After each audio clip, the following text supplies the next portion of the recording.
عین اس وقت جب کہ انگریز آ رہا تھا صورتحال کچھ بدل چکی. انگریز نے جب یہاں پر ان کے پادریوں نے تثلیث کی تلقین شروع کی ہے تو آئینہ توحید کے نام سے اس نے کتابچہ لکھا اس کی نفی کے لیے.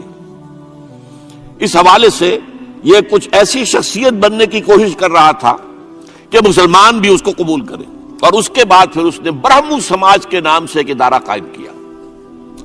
یہ وہی تھا کہ جو اس سے پہلے اکبر نے جو فلسفہ دیا تھا دین الہی, بھئی اللہ کا معاملہ کرو, صرف اللہ کو سب مانتے ہیں, صرف نام ہے مختلف ہے, کسی نے کوئی نام رکھ دیا, کوئی مہادیو کہتا ہے, کوئی کچھ کہتا ہے, کوئی گاڈ کہتا ہے, سب خدا کو تو سب مانتے ہیں. یہ جو رسالت کا معاملہ ہے اور شریعت کا معاملہ ہے یہ فساد کی جڑ ہے. رسالت کی بنیاد پر شریعتیں مختلف, عبادتیں مختلف, ذرا اس کو پیچھے ڈالو. تو دین اکبری یا دین الہی اس کا نام تھا. اس کے اندر بھی در حقیقت کوشش یہ تھی کہ تمام مذاہب کو ایک ہاون دستے میں ڈال کے اور اس کو کوٹ کے اور چھان پیس کے ایک صفوف بنا کر ایک کامن مذہب ہندوستان کا وجود میں لایا جائے. بہرحال اس وقت اللہ تعالیٰ نے کھڑا کیا ہے حضرت مجدد الفسانی رحمۃ اللہ علیہ کو, کہ جنہوں نے اس فتنے کی سرکوبی کی. اس نے بھی مجلس ازدی کے نام سے ایسا ہی ادارہ شروع کیا, اور یہ گویا کہ ٹھنڈی چھری کے مانند, اس لیے کہ اسلام کا دار و مدار تو رسالت پر ہے. بقول اقبال بمصطفیٰ برساں خویش را کے دی ہماؤست, اگر بہول رسیدی تمام بول آبیست. اسلام کا تو سارا معاملہ, دین جو ہے اس کا سارا جو مدار دار و مدار ہے وہ رسالت پر ہے, نبوت پر ہے, اسی پر شریعت کا سارا دار و مدار ہے. رسالت سے کاٹ دیجئے, حدیث سے کاٹ دیجئے, سنت سے کاٹ دیجئے, تو پھر قرآن کو پھر موم کی ناک بنا کر جو چاہیں آپ تعبیر کر لیں, جو چاہیں تشریح کر لیں, جدھر چاہیں اسے موم کی ناک کی طرح بوٹ کر لے جائیں. بہرحال اس معاملے میں بھی پھر ایک تیسری تحریک جو شروع ہوئی وہ بہت ملیٹنٹ تھی, آریہ سماج. دیانند سرسوتی نے, یہ ملیٹنٹ تھی اور بڑی اس کی جو ہے پذیرائی ہوئی ہندو معاشرے میں. انہوں نے کھل کر یہ کہا کہ ہندوستان صرف ہندوؤں کا ملک ہے, یہاں مسلمانوں کے لیے کوئی جگہ نہیں, لہذا یا ہندو ہو جائیں مسلمان اور یا پھر یہاں سے ہجرت کر جائیں. کھل کر آریہ سماج, اسی کے تحت پھر مہاسبھا بنی, اسی کے تحت آر ایس ایس, انتہائی ملیٹنٹ آرگنائزیشن جو ہے ہندوؤں کی, یہ سب جو ہے دیانند سرسوتی کا. یہ اسی طریقے سے پھر شدھی کی تحریک شروع ہو چکی تھی, ریکلیم کرو مسلمانوں کو. یہ ہم ہی میں سے تھے, ان کے آباء و اجداد کہیں جو ہے مسلمان ہو گئے, انہیں واپس لو. چنانچہ راجستھان کے علاقے میں جہاں بڑی جہالت تھی, مسلمانوں میں علم نہیں تھا, بس کہیں بزرگوں کے کسی زیر اثر فیض سے, کسی صوفی کے وہ اسلام تو لے آئے لیکن تربیت کا کوئی انتظام ہوا ہی نہیں, مسلمان حکومتوں نے کیا ہی نہیں, کچھ بھی نہیں کیا. تو نتیجہ یہ نکلا کہ بڑے پیمانے پر شدھی کی تحریک ہو رہی تھی. میوات کے علاقے میں بڑی تیزی کے ساتھ مسلمان جو میو تھے وہ ہندو ہو رہے تھے. اسی پر تحریک اٹھائی ہے مولانا الیاس رحمۃ اللہ علیہ نے. ان کا مقابلہ کرنے کے لیے, اس تحریک کا, اس شدھی کی تحریک کا مقابلہ کرنے کے لیے یہ تبلیغی جماعت کا نظام بنایا تھا کہ بس 6 باتیں لو اور جاؤ, دیہات میں جاؤ, چنے لے کر گڑ لے کر جاؤ, کسی کا کھانا نہ کھاؤ, اپنا کھانا کھاؤ, کوئی تنخواہ نہیں, اور دین کی تبلیغ کرو. یہ نظام ان کا در حقیقت اسی شدھی کی تحریک کے جواب میں شروع ہوا. پھر سنگٹن کی تحریک شروع ہوئی کہ ہندوؤں کو سب کو جمع کر دیا جائے. اب اس اعتبار سے ذرا نوٹ کیجئے, علامہ اقبال نے جو نفی پھر وطنیت کی ہے, اتفاق سے یہاں یہ اشعار لکھے ہوئے ہیں, اس دور میں میں اور ہے, جام اور ہے, جم اور, ساقی نے بنا کی روش لطف و ستم اور, تہذیب کے آزر نے ترشوائے صنم اور, مسلم نے بھی تعمیر کیا اپنا حرم اور, ان تازہ خداؤں میں بڑا سب سے وطن ہے, جو پیرہن اس کا ہے وہ مذہب کا کفن.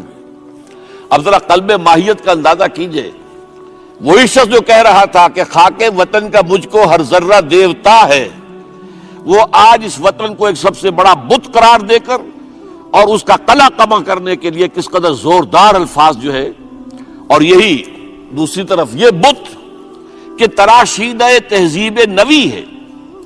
یہ جو نیشن سٹیٹ کا تصور ہے یہ 18ویں صدی سے یورپ میں شروع ہوا. نیشن سٹیٹ ایک ملک میں رہنے والے سب شہری ہیں، برابر ہیں، اور ان کے اندر مذہب کا اختلاف ہو یہ اس کا کوئی حیثیت نہیں. مذہب تو پرائیویٹ معاملہ ہے، ہاں جو سرکاری سطح پر ہوگا معاملہ، اجتماعی معاملات جو ہے وہ کسی مذہب سے طے نہیں ہوں گے. یہ نیشن سٹیٹ کا تصور، یہ بت کے تراشیدہ تہذیب نبی ہے، غارت گرے کاشانہ دین نبوی ہے. بازو تیرا توحید کی قوت سے قوی ہے، اسلام تیرا دیس ہے تو مصطفی ہے. نہ زارہ دیری نہ زمانے کو دکھا دے، اے مصطفی خاک میں اس بت کو ملا دے.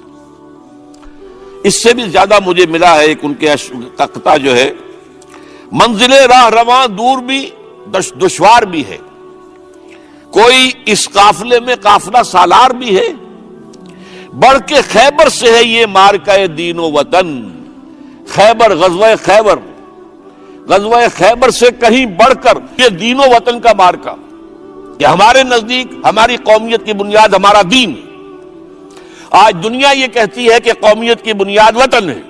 یہ جو مارکہ دین و وطن ہے، بڑھ کے خیبر سے ہے یہ مارکہ دین و وطن.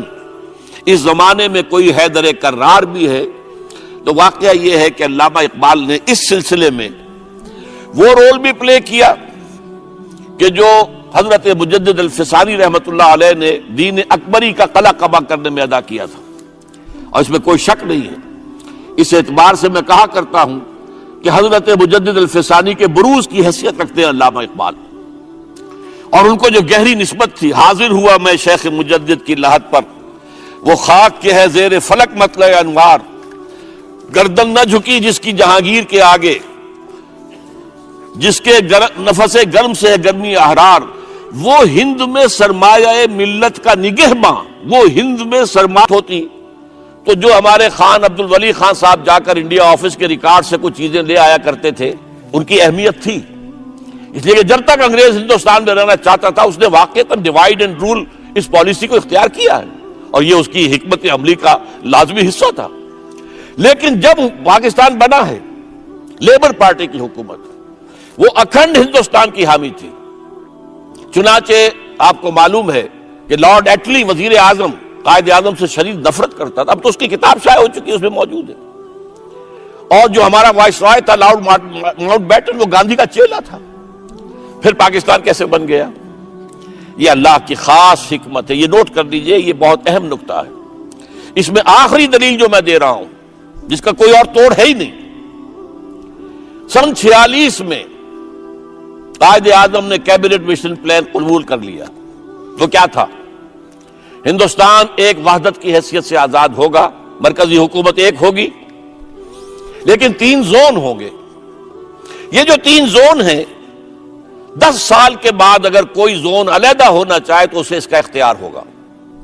قائد اعظم نے مان لیا. پورے ہندو پریس میں مذاق اڑا، ہنسی اڑائی گئی، بس ختم پاکستان کا مطالبہ. یہ سارا جو بھی شورا شوری تھی وہ ختم ہو گئی.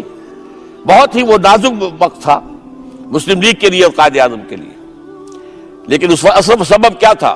قائد اعظم جانتے تھے کہ انگریز اب یہاں سے جائے گا ہر قیمت پر. سیکنڈ ورلڈ وار کے بعد انگریزی حکومت اتنی کمزور ہو چکی تھی کہ وہ اپنے بہت آؤٹ لائنگ جو پوزیشنز تھے ان کو کنٹرول نہیں کر سکتی تھی. They had decided to leave India.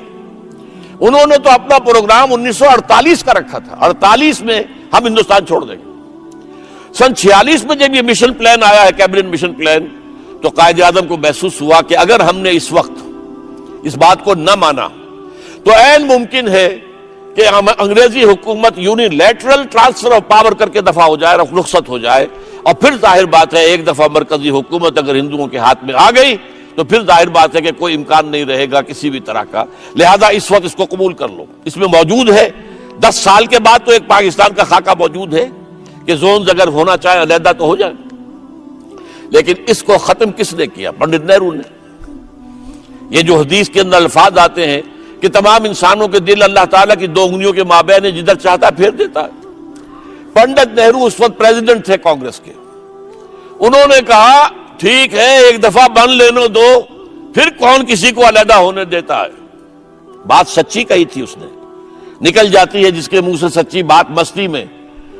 فقیہ مصلحت بھی سے وہ رندے بادہ خارج. بات تو صحیح کہی تھی. لیکن قائد اعظم نے فوراً اسی کے اوپر موقف قائم کر لیا. چنانچہ انڈیا ونز فریڈم جو مولانا ابوالکلام آزاد کی کتاب ہے, اس میں انہوں نے اپنے پورے پولیٹیکل کیریئر کی ایک ہی غلطی تسلیم کی ہے کہ میں نے اس وقت کانگریس کی صدارت سے استعفیٰ دیا, اور یہ جو کیبنٹ مشن پلان تھا یہ ابوالکلام آزاد کے ذہن کی پیداوار تھا.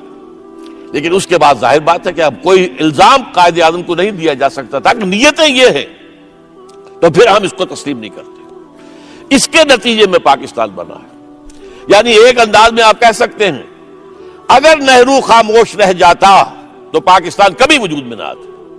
بات تو سچی وہی تھی کہ ایک دفعہ مرکزی حکومت بن لینے دو, پھر کون کسی کو علیحدہ ہونے دیتا ہے. اب یہ 60 برس ہونے کو آئے, وہ کشمیر کا 1 انچ انہوں نے ہمیں نہیں دیا, تو پورا ایک زون دے دیتے. ناممکن. لہذا بات تو سچی اسی کی تھی. اگر وہ خاموش رہتا تو پاکستان کبھی نہ بنتا. اب یہ معاملہ وہی ہے کہ لوگوں کے دل جو ہے اللہ تعالیٰ کی انگلیوں کے مابین ہے, وہ بولا اور پاکستان بنا. تو یہ خالص ڈیوائن انٹرونشن تھی, اور اس کا قانون وہی اللہ کا کہ جب کوئی کہے کہ اللہ ہم تیری بندگی کے لیے آزادی چاہتے ہیں, تو اللہ تعالیٰ ان کو آزادی دیتا ہے, وعدہ پورا کرتا ہے کہ اب دیکھیں گے تم کیا کرتے ہو. اچھا, اب اس عرصے کے دوران یہ جو میں نے کہا قائد اعظم نے راگ الاپا اسلام کا یا قوالی گائی اسلام کی, اس کے کوٹیشنز جو ہیں, جیسے کہ عزیزم عاقب سعید صاحب نے بھی کہا, ہم نے آج سے کچھ عرصے پہلے بھی ایک کتابچہ شائع کیا تھا, Quaid Azam speaks his vision of Pakistan, ان کوٹیشنز کے اوپر. ابھی اس کو مزید انلارج کر کے 100 کوٹیشنز ہیں ان 10 سالوں کے دوران کی, جن کی تقریروں کے اندر انہوں نے برملا کہا ہے ہمارا نظام, ہمارا قانون, ہماری ہر شے اسلام کے مطابق ہوگی. 100 کوٹیشنز تو ہیں 37 سے 47 تک, اور 40 کوٹیشنز ہیں 47 کے بعد, پاکستان بننے کے بعد, جن میں سے صرف ایک میں 1-2 الفاظ کو لے کر جو ہے ہمارا جو سیکولرزم پسند حلقہ ہے, وہ اس تقریر ہی کو سارے 150 اقتباسات اور 150 تقریروں کے اوپر جو ہے حاوی قرار دے کر اور اسے دستور پاکستان کا حصہ بنانا چاہتا ہے. میرے پاس تھبا ہے, لیکن میں آپ کو صرف 2 حوالے دوں گا قائد اعظم کے. ذرا اندازہ کیجئے یہ مسٹر محمد علی جناح بول رہے ہیں یا کوئی مولانا محمد علی جناح بول رہے ہیں. یہاں پر جو بھی انداز ہے اس کا اندازہ کریں. یہ گیا بہار میں قائد اعظم نے مسلم لیگ کا جھنڈا لہرایا. یہ ہے 11 جنوری 1938. قائد اعظم نے فرمایا, this is the flag of Islam, for you can not separate the Muslim League from Islam. Note کرتے جائیے.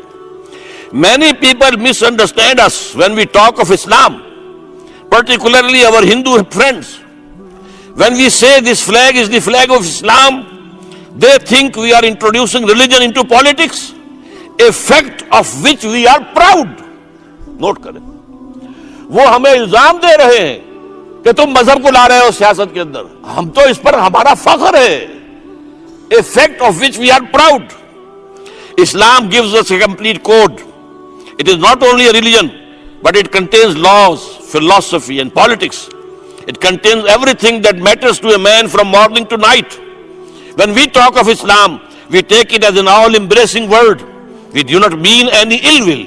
The foundation of our Islamic code is that we stand for liberty, equality and fraternity.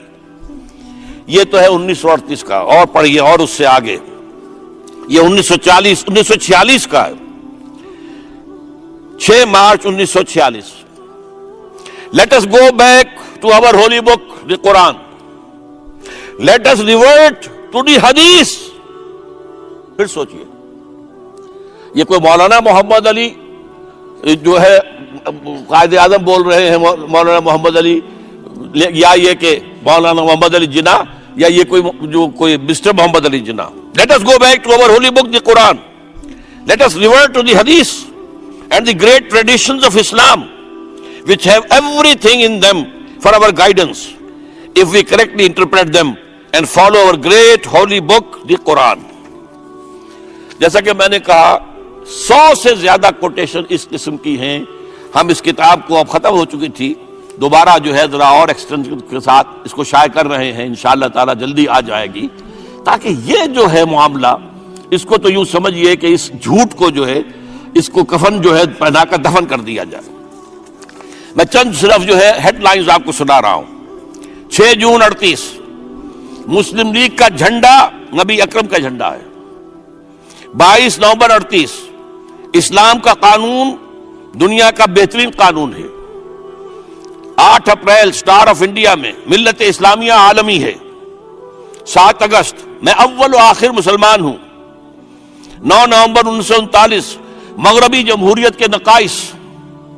14 نومبر 1939 انسان خلیفۃ اللہ ہے۔ Note کیجئے اس لفظ کو، یہ لفظ استعمال کر رہا ہے محمد علی جناح قائد اعظم۔ ہندو اور مسلمان 2 جداگانہ قومیں ہیں۔ ٹائمز آف لنڈن 9 مارچ 1940 میرا پیغام قرآن ہے، یہ 26 March 1940۔ with a few exceptions in which some individuals may have misbehaved، کچھ لوگوں نے تاریخ کے دوران میں کوئی غلط طرز عمل اختیار کیا ہو تو ہو، لیکن ہمارا جنرل معاملہ جو ہے وہ یہی رہا ہے۔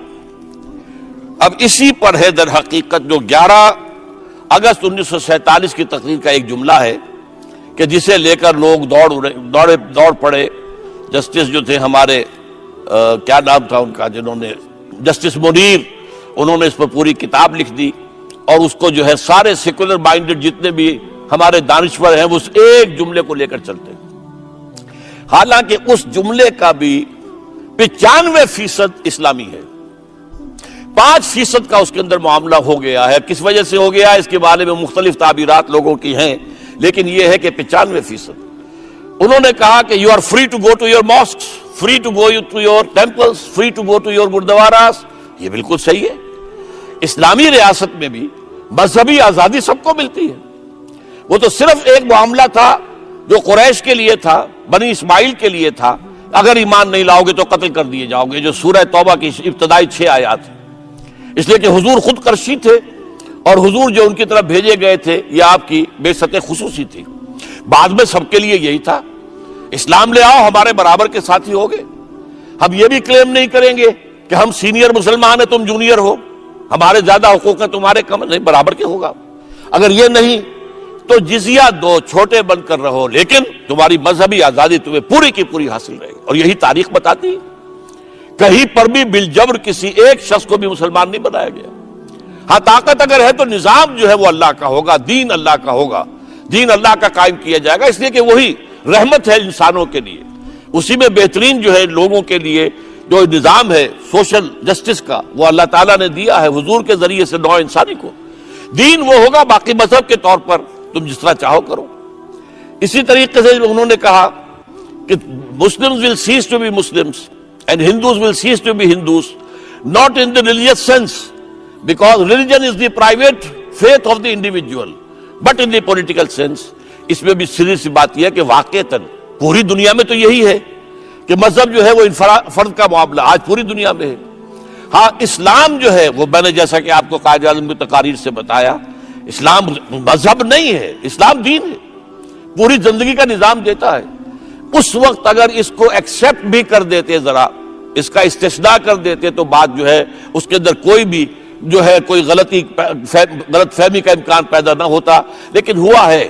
کس وجہ سے ہوا یہ ایک علیحدہ بحث ہے، میں اس میں جانا نہیں چاہتا، لیکن اس کی نفی خود قائد اعظم نے کر دی تھی جو یہ انٹرپریٹ کر رہے تھے، اس لیے کہ 25 جنوری 48 کو کراچی کی بار ایسوسی ایشن سے خطاب کرتے ہوئے قائد اعظم نے اس کی نفی کر دی تھی۔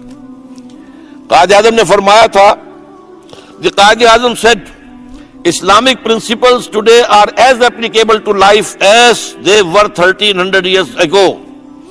اسلام، Quaid Azam Muhammad Ali Jinnah governor general of Pakistan said that he could not understand a section of the people who deliberately wanted to create mischief and propaganda that the Constitution of Pakistan would not be made on the basis of شریعت۔ آپ اندازہ کیجئے، میں نے پہلے quotation دی قرآن اور حدیث، اب لفظ شریعت بھی آ گیا، اس سے بھی ایک نیچے قدم اتر کر لفظ شریعت کہ اسلام پاکستان کا دستور شریعت کے مطابق نہیں بنے گا۔ جو لوگ یہ کہہ رہے ہیں وہ شرارتی ہیں، مسچیوس ہیں، اور وہ غلط پروپیگنڈا کر رہے ہیں۔ اس اعتبار سے ایک ذرا دلچسپ جو کوٹیشن ہے میں دینا چاہتا ہوں 1946 میں برطانیہ کی پارلیمنٹ کا ایک 10 رکنی وفد ہندوستان آیا تھا.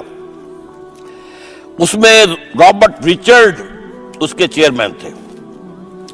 ایک رکن تھا مسٹر سورنسن. انہوں نے واپس جا کر کتاب لکھی مائی امپریشن آف انڈیا 10 جنوری 1946. اس میں وہ لفظ استعمال کرتا ہے قائد اعظم کے لیے, mister Jinnah is the sword of Islam resting in a secular scabbard. Mister Jinnah جو ہے وہ تو اسلام کی تلوار ہے. ہاں نیاب جو ہے جس کے اندر وہ تلوار ہے اس میں کچھ سیکولر رنگ موجود ہے. ظاہر بات ہے کہ مولوی نہیں تھے, داڑھی نہیں تھی, مذہبی اور عنصر جو ہے ان کی زندگی کے اندر نہیں تھے, اور یہ ان کی شخصیت کا بہت بڑا میں سمجھتا ہوں کہ اہم حصہ ہے. انہوں نے کوئی بھی لبادہ نہیں اوڑھا کہ مسلمانوں کے اندر میں مشہور ہونے کے لیے یا مقبول ہونے کے لیے یہ مصنوعی لبادے اوڑھ لوں. وہ اپنی سیرت و کردار کے اعتبار سے بہت مضبوط تھے. تو اس اعتبار سے یہ لفظ جو ہے بہت اہم ہے. بہرحال قائد اعظم نے پاکستان بنایا, اور پاک قائد اعظم کے لیفٹیننٹ کہہ لیجئے, نائب کہہ لیجئے, انہوں نے پاکستان میں چند ہی مہینے بعد قائد اعظم کے انتقال کے بعد قرارداد مقاصد پاس کرا کے پاکستان میں نظام خلافت کی بنیاد قائم کر دی. دی کانسٹیٹیوشنل بیسس آف خلافہ is present in the objective resolution, جو اب ہمارے کانسٹیٹیوشن کا آرٹیکل 2A ہے. اس میں مانا کہ خلافت ہے کیا, اسینشلی واٹ از خلافہ؟ حاکمیت اللہ کی, خلافت انسانوں کی. ٹو بی مور پرٹیکولر, خلافت مسلمانوں کی جو اللہ کو مانتے ہیں. حاکم وہ ہے, اس کا نمائندہ رسول ہے. جو حکم اللہ اور اس کے رسول کی طرف سے آ جائے وہ تو واجب التعمیل ہے, اس کی تو اطاعت کرنی ہے. اس کے اندر خلافت کا معاملہ ہوگا امرہم شورا بینہم, باقی معاملات اپنے مشورے سے طے کر لو. ہاں جو واضح حکم اللہ کا آ گیا قرآن میں, جو واضح حکم رسول کا آ گیا حدیث صحیح میں, وہ لازم ہے. اس کو آپ جو ہے اس سے جو ادھر ادھر نہیں جا سکتے. یہ خلافت ہے.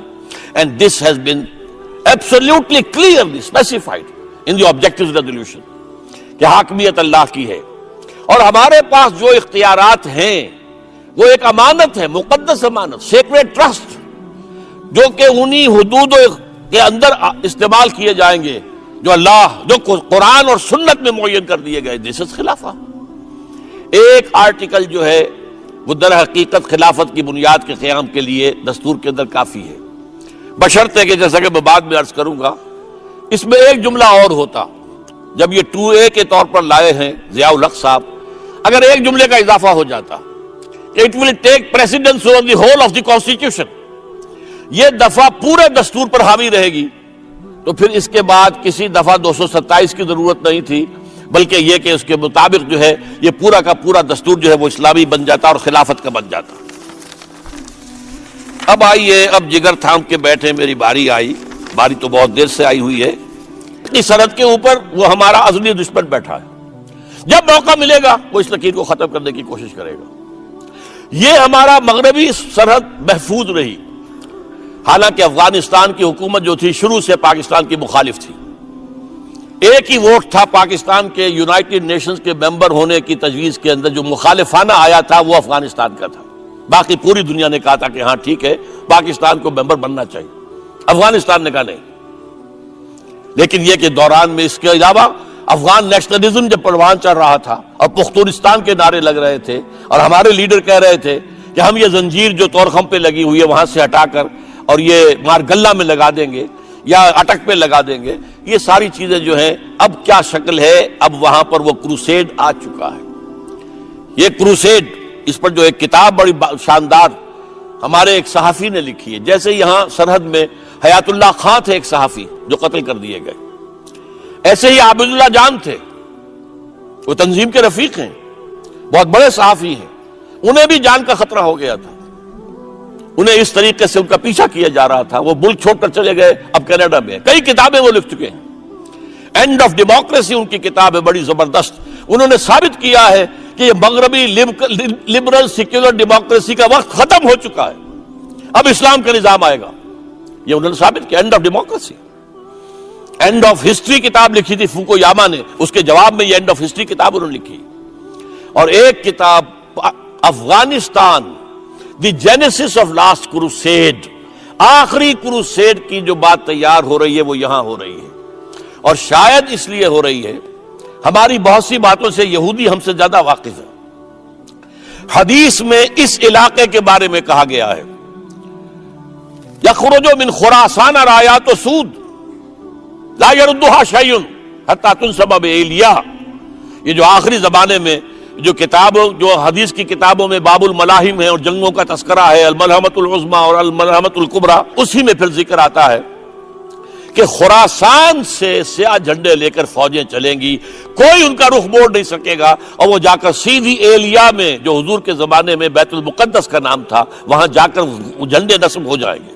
گویا کہ اس حدیث کی روح سے یہ معلوم تھا کہ یہودیوں کا قبضہ ہوگا، اور یہودیوں کا جو ہے قبضہ، اس کو یہاں سے لوگ جائیں گے جو وہاں سے باگزار کرائیں گے، اسی کو بنایا انہوں نے۔ اور چونکہ ذرا سی ایک جھلک، ابھی اسلامی نظام نہیں تھا، نہ وہاں سیاسی نظام بنا تھا طالبان کے تحت، نہ ابھی معاشی نظام کوئی بنا تھا، چند ایک اسلامی سزائیں نافذ کی تھی، اور 90-95% ایریا جو ہے افغانستان کا کرائم فری ہو گیا۔ پوری دنیا نے دیکھا اپنی آنکھوں سے۔ انہوں نے سوچا کہ یہ نپ دی ایول ان دی بڈ، ختم کرو انہیں، یہ نظام اگر، اور میں آپ کو نوٹ کرا دوں، ہمارے ہاں کے سیکولر دانشوروں میں بہت نمایاں مقام حاصل ہے علامہ اقبال کے صاحبزادے ڈاکٹر جاوید اقبال کو۔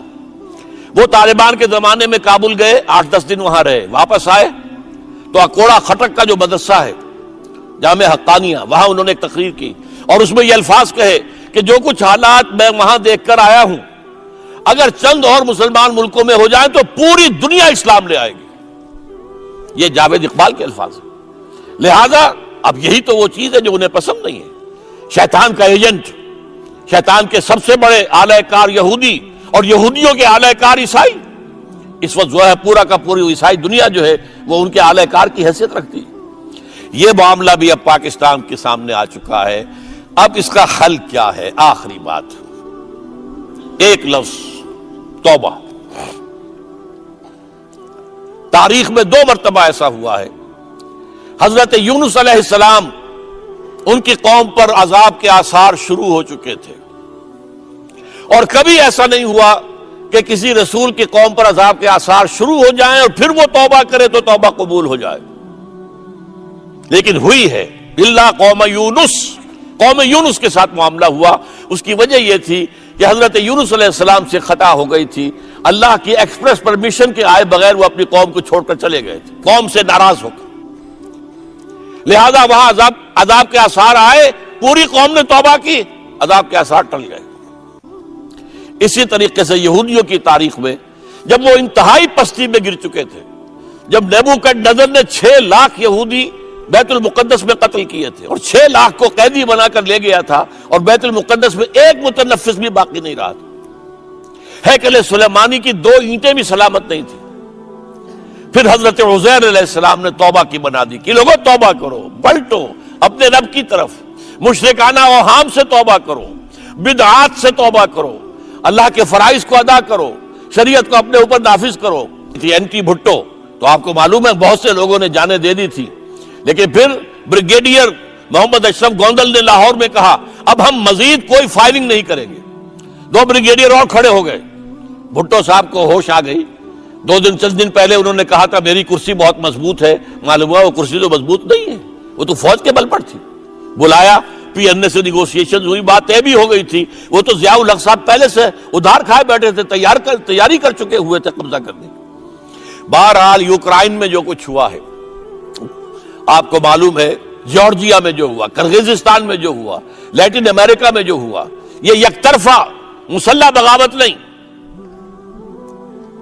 پرامن منظم ایک مضبوط جماعت کی زیر قیادت مطالبہ، یہ چیزیں ختم کرو، اور اس کے نتیجے میں ایک عوامی تحریک کے ذریعے سے تبدیلی لانا، یہ گویا کہ وہ ہارڈ ریولوشن کا ہوگا، اور اس کے لیے تنظیم اسلامی بھی ہے، اس کے لیے تحریک خلافت بھی ہے۔ میں آپ کو دعوت دیتا ہوں، آپ اس کا مطالعہ کریں، دیکھیں، سوچیں، کمپیریٹو اسٹڈی کریں، اور جماعتوں کو بھی دیکھیں، جس جماعت پر دل ٹھک جائے کہ یہ اسلام کے لیے صحیح کام کر رہی ہے اس میں شامل ہو جائیں، خالی نہ رہیں، کوئی شخص خالی نہ رہے اس جد و جہد سے، وہ اس میں شامل ہو جائے۔ تو ہمارا مطالعہ جو ہے، ہماری کیا ہے، تحریک خلافت ہے۔ بعض لوگ جو ہیں اس میں ذرا پیچیدگی کے اندر الجھ جاتے ہیں کہ یہ تحریک خلافت ہے، یہ تنظیم اسلامی ہے۔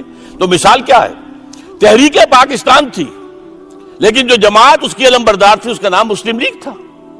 ہماری تحریک خلافت کی تحریک ہے، جس کی خوشخبری دی ہوئی ہے حضور نے صلی اللہ علیہ وسلم کہ قیامت سے پہلے پوری دنیا میں نظام خلافت علی منہاج النبوت قائم ہوگا، ہو کر رہے گا، اس میں کوئی شک اور شبہ مجھے نہیں ہے، اور نہ ہونا چاہیے کسی کو بھی جس کا بھی ایمان ہے محمد الرسول اللہ صلی اللہ علیہ وسلم پر، صحیح اور پختہ حدیث کے اندر موجود ہے۔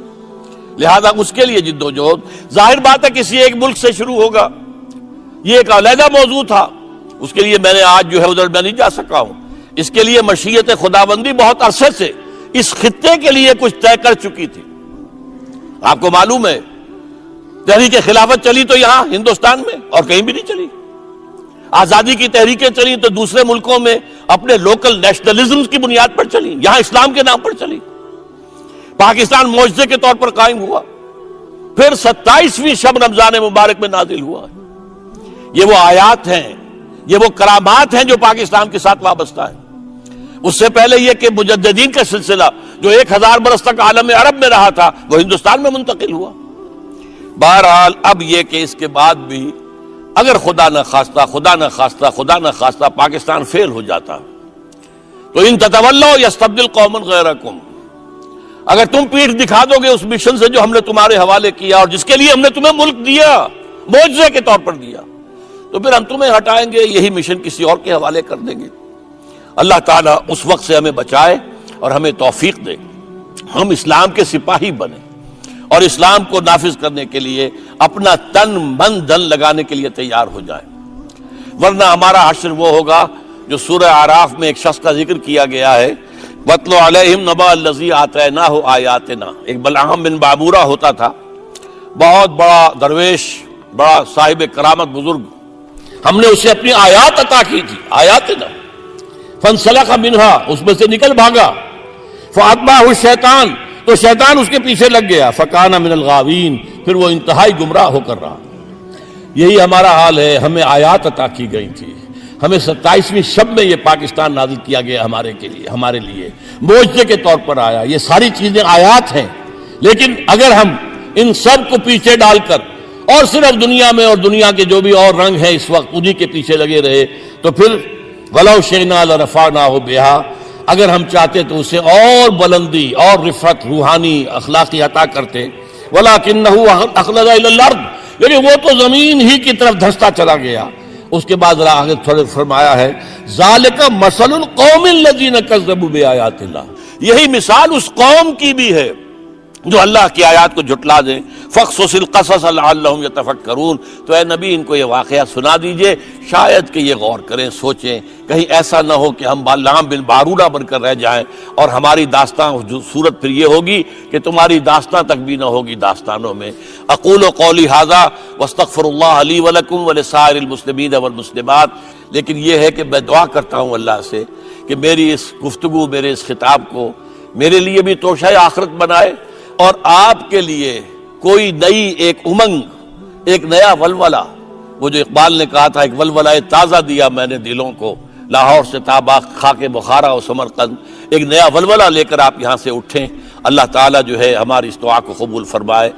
حضرات اس دعا کو رسمی نہ بنائیے، واقعی اللہ تعالیٰ کی طرف متوجہ ہو کر اور قلب کی گہرائیوں سے دعا کریں۔ الحمدللہ الذی ہدانا لہذا وما کنا لنہتدی لولا ان ہدانا اللہ، کل شکر، کل حمد، کل تعریف، کل ثناء اس اللہ کے لیے ہے جس نے ہمیں ہدایت بخشی، اور ہم ہرگز ہدایت یافتہ نہ ہو سکتے تھے اگر اللہ ہمیں ہدایت نہ دیتا۔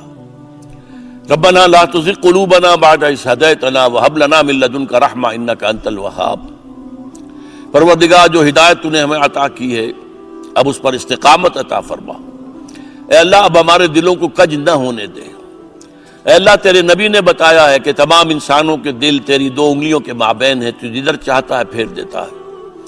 ہمارے دلوں کو ایمان کی طرف، تقوی کی طرف، احسان کی طرف، جہاد فی سبیل اللہ کی طرف، اقامت دین کی جد و جہد کے لیے اور نظامت خلافت علی منہاج النبوت کے قیام کی جد و جہد کے لیے کھول دے۔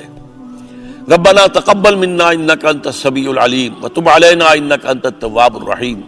اے اللہ ہماری اس دعا کو شرف قبول عطا فرما، تو سب کچھ سننے والا، سب کچھ جاننے والا ہے۔ اللہم اغفر لنا ولآبائنا ولأمہاتنا ولجمیع المؤمنین والمؤمنات والمسلمین والمسلمات الاحیاء منہم والاموات انک سمیع مجیب الدعوات۔ اللہم وفقنا لما تحب وترضى، اللہم وفقنا نجاہد فی سبیلک باموالنا وانفسنا، اللہم وفقنا ان نقیم نظام الخلافت علی منہاج النبوت فی پاکستان اولا وفی کل العالم آخرا۔ وصلی اللہ تعالی علی خیر خلقہ محمد وبارک وسلم تسلیما کثیرا کثیرا۔